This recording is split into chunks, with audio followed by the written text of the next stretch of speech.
আসসালামু আলাইকুম, আমি নিজাম। সীতাকুণ্ড মিরসরাই রেঞ্জে যতগুলো ঝর্ণা আছে আমি সব জনের ট্যুর গাইড করি। এই হচ্ছে মিজান ভাই, দুর্দান্ত হাসি খুশি মনের একটা মানুষ। যতক্ষণ পর্যন্ত ওনার সাথে ছিলাম, পরিচিত হোক বা অপরিচিত হোক, যেই মানুষের সাথে উনি কথা বলেছেন একেবারে হাসি মুখে কথা বলেছেন। একটু পরিমাণে বিরক্তি ভাব ওনার মুখের মধ্যে আমি পাই নাই বা চেহারার মধ্যে দেখতে পারি নাই। তো যাই হোক, নাপিতাছড়া ঝর্ণা যাওয়ার পথে ওনার সাথে আমার দুইবার দেখা হয়েছে।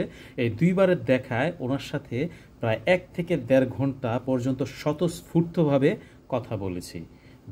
যেই প্রশ্ন ওনাকে করেছি উনি একদম মুক্ত মনে আমাকে সেই প্রশ্নগুলোর উত্তর দেওয়ার চেষ্টা করেছেন।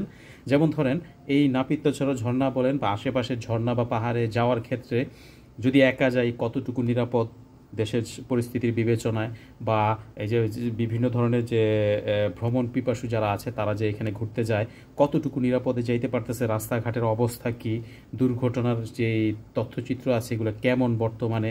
তো বিভিন্ন বিষয় জানতে চাইছি। উনি যে তথ্যগুলো দিয়েছে আর আমি যে তথ্যগুলো জানি অনেকটা মিলে গেছে।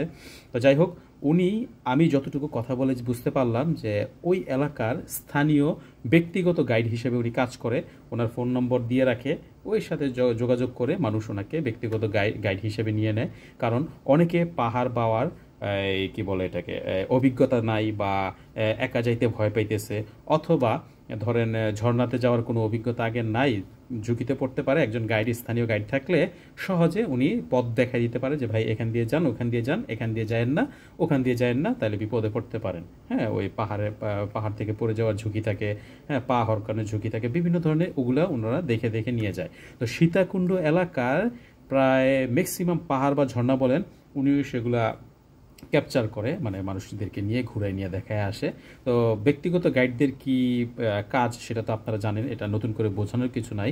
তো ওনাকে আমি অনুরোধ করেছি যে আপনি যেহেতু এই এলাকার স্থানীয় মানুষ বা এখানে আপনি বহুবার, ওনার কথায় যা বুঝতে পারলাম প্রায় কয়েকশো বারের উপর উনি পাহাড় ঝর্ণাতে ভ্রমণ করেছেন, বিভিন্ন মানুষদেরকে নিয়ে গিয়েছেন।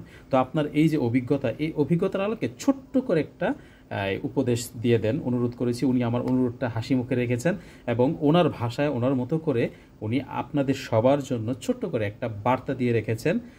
এই বার্তাটা মানে ওনাকে গাইড হিসেবে আপনারা নেন এমন না, মানে আপনারা যদি কখনো পাহাড় বা ঝর্ণাতে যান আপনারা সাবধানে যাবেন। একা যান বা দলগতভাবে যান বা গাইডের সাথে যান, নিজেরা সেফ থাকবেন, সাবধান থাকবেন, এমনই একটা বার্তা উনি আপনাদের উদ্দেশ্যে দিয়েছে। তা আমি আর কথা বাড়াইলাম না, ওনার কথাটা একটু শোনেন, তাইলে হয়তো বা আপনাদের উপকারে আসবে। আমি সবাই বলি একটা জিনিস, আপনি যখন প্রকৃতি দেখতে আসবেন জোশে না হুঁশে, কারণ আপনি ওইটাই মাথা রাখেন, আপনি প্রকৃতি দেখতে আসছেন, দেখাইতে না। সীতাকুণ্ড আর মিরসরাই রেঞ্জে এ পর্যন্ত যত লোক অ্যাক্সিডেন্ট হয়েছে, মারা গেছে, আমাদের এই নাপিতাছড়া ঝর্ণায় 18 জন লোক মারা গেছে, খোয়াছড়াতে প্রায় 147 জন লোক, শুধু পাকনামির কারণে। প্রথম ঝর্ণার উপর একটা কূপ আছে, ওই কূপটা হচ্ছে যে প্রায় 70 ফুট গভীর, ওই কূপে এ পর্যন্ত 18 জন লোক মারা গেছে।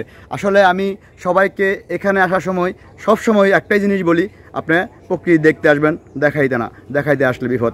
কারণ হচ্ছে যে যখনই আপনি একটা জায়গায় যাবেন, আপনার এলাকায় আপনি মনে করেন আপনি বিশাল কিছু, আসলে এখানের জন্য কিছু না, প্রকৃতি ভালোবাসেন আসলে, ওকে ফাইন। তবে এর বাইরে যদি আপনি অন্য কোনো কিছু করতে চান, প্রকৃতি আপনাকে বিন্দু পরিমাণ ছাড় দিবে না। কারণ হচ্ছে যে প্রকৃতির সাথে গাদারি করে এ পর্যন্ত কেউ বাঁচতে পারে নাই, আপনিও না, অন্য কেউ বাঁচবে না।